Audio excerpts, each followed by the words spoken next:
Gujarat police વડાના 100 કલાકના ultimatum અનુસંધાને સુરત શહેર મૈતરપુરા પોલીસ એક્શન મોડમાં આવી સંવેદનશીલ વિસ્તારમાં પેટ્રોલિંગ સાથે કોમ્બિંગ હાથ ધર્યું.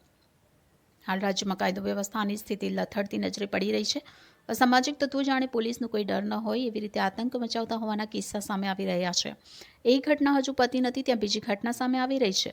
2 દિવસ પહેલા રાજ્યના પોલીસ વડાએ 100 કલાકમાં રાજ્યભરના અસામાજિક તત્વોની યાદી તૈયાર કરવા જણાવ્યું હતું, જેને લઈ સુરત શહેર પોલીસ એક્શનમાં આવી છે. હાલ ગુજરાતભરમાં અસામાજિક તત્વોનો આતંક વધ્યો છે. ખૂન, અપહરણ, બળાત્કાર, ખંડણી જેવા ગંભીર ગુના સામાન્ય બની ગયા છે અને ગુનાનો ગ્રાફ વધી રહ્યો છે.